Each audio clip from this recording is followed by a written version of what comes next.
To properly engage with the sculptures, you will need both your hands free. So, if you do not have a very secure pocket, please place your phone in one of the phone pouches located in the corner of the gallery.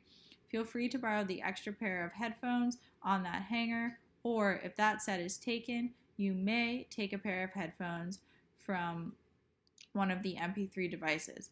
If you do so, please put it back afterwards. That there becomes like two different personas. Like when I'm with my American friends, I'll have my hoop earrings in. When I'm with like my, Arab Muslim friends, I take them out or whatever. And that's just, I hate that. Stand directly in front of the sculpture depicted in diagram 1. Notice how there are 3 maroon rectangles that form the base. 2 are on the ground and the third one is smaller and slightly raised above the ground. With your left foot, step on the smaller raised rectangle, placing your heel on the 2 raised rectangles of lighter wood that are circled in diagram 1.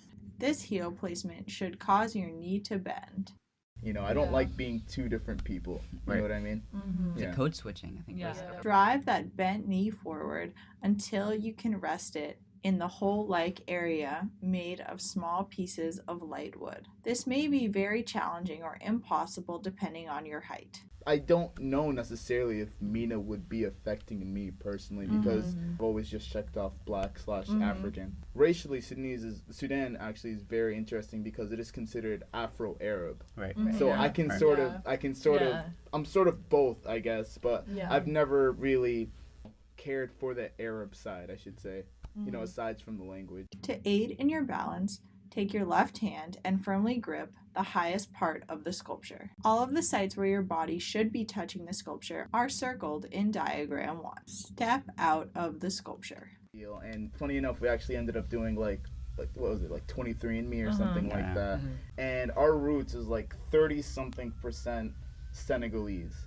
West African, but like another 50-something% was mixed Arab. Stand in front of the sculpture depicted in diagram 2, facing the sculpture that you were just using. So when I learned that, I was a bit more confused. Yeah. I've always told people, don't call me Arab, I'm black, I'm an African guy. Don't mix the two. Look backwards and note the rectangle delineated by light wood on the third of 4 levels. This area is circled in diagram 2. Adjust your stance if necessary so that your right foot is in line with that rectangle. I still continue to do that, but part of me feels like it's sort of a lie. You know what I'm saying? Now grip your right foot with your right hand. Do not be alarmed if you feel a slight quad stretch. So I don't know.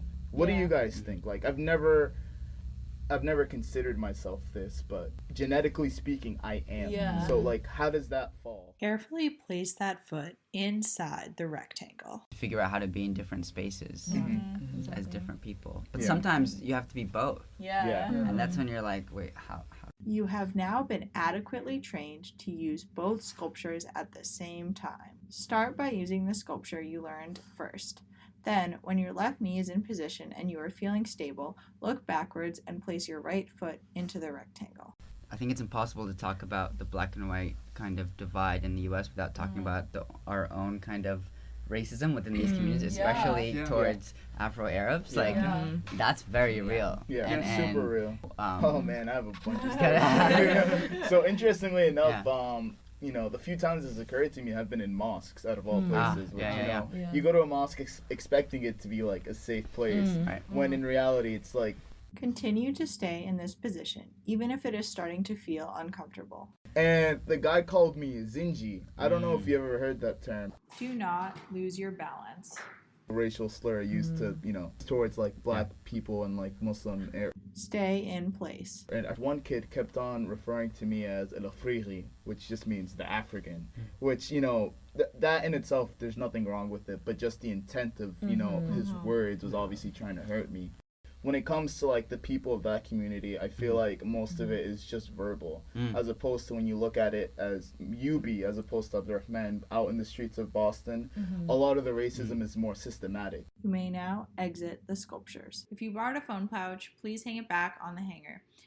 If you borrowed the extra set of headphones, please place them back on the same hanger as the phone pouch. If you took them from an MP3 device, please plug them back into the MP3 player.